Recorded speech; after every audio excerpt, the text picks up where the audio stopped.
Today, I'm going to try to talk about something that is very, very important and is a pressing issue right now, and that is forest fires happening as we speak in Indonesia, in Kalimantan, and in Riau, and it is not only affecting the areas around it, but also affecting other countries such as Malaysia and Singapore. This video, I'm going to try to be as thorough as possible just so we can all learn together, but please feel free to correct me if I'm wrong whenever you want to. First of all, to begin, let's answer the question, what are forest fires? Forest fires is a type of wildfire. There is grass fire, brush fire, hill fire, and there is forest fire. The fiercest fire happens in forests because there are a lot of fuel or a lot of trees to burn. Forest fires in Indonesia has happened for decades, and it is an annual problem, especially also because of the El Nino climate cycle, which definitely gives an impact globally to our weather patterns. So why do forest fires occur? There are two causes of forest fires.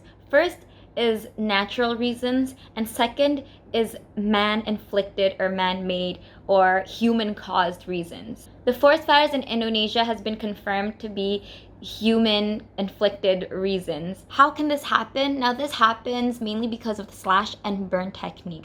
What is a slash and burn technique? It is a technique where you literally burn land to get ready for the next season's crop, for new land. And this technique is also what causes the fire in the Amazons in Brazil. What do they need the land for? They need the land for palm oil, for pulp, for paper plantations, and they use this slash and burn method. This is an illegal technique, and we already have laws to ensure that no one does the technique. Laws are meant to be broken, apparently. If you are responsible for this, you can be fined up to 10 billion rupiah. But I guess that is nothing to large corporations that can slide their way out of the law. Not only that, but the government has also been too lenient in letting these people go, these crooks go, who are causing all of these horrible things. What is the condition right now? As of today, what is the date?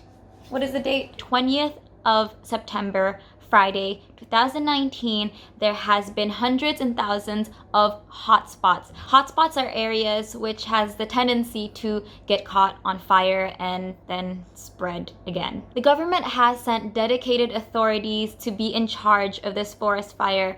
I think last time it was around 15,000 troops. What are we doing now to contain the fire? There are a couple of methods. There's cloud seeding that the government is trying to do, but it wouldn't work because they couldn't find dense enough clouds to make the rain. So what happens with cloud seeding is you try to make rain, you try to induce rain by putting chemicals called calcium oxide, but that won't work. So what we are doing now is water bombing. It is not a safe environment for anyone. This is very dangerous for our respiratory system. The haze does not only cause short-term problems, but the haze causes long-term problems. And this is not only dangerous to us human beings, but also very dangerous to the animals living around the area, especially the Bornean orangutan, which are critically endangered species. How can you help, or what can you do? Now, there are a lot of NGOs that are working to solve this issue. You can choose any of your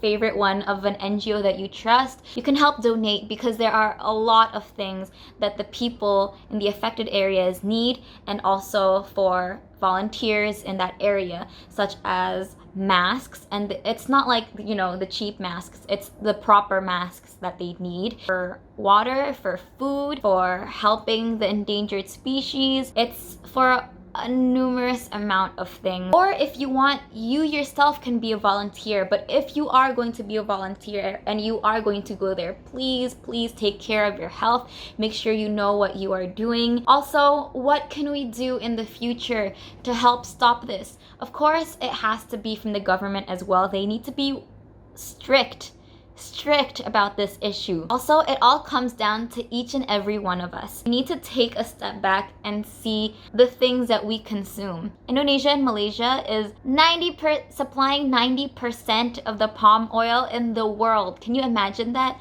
90%. And where does the palm oil go? They go to Europe and they go to America. And they also come to us because palm oil is in a lot of our ingredients. They are in makeup, they're in shampoo, it's in everything. So just try and make sure. And sometimes they disguise their name, so it wouldn't be palm oil. They would say vegetable oil and a couple of other names that they would try and disguise themselves with. Now, a lot of big corporations and perhaps even the government would like to argue that palm oil plantations are sustainable, but obviously that is not the issue. However, this topic is open for discussion. That is it for today. Comment anything that you think I've missed and any information for donations and volunteer. You know what to do.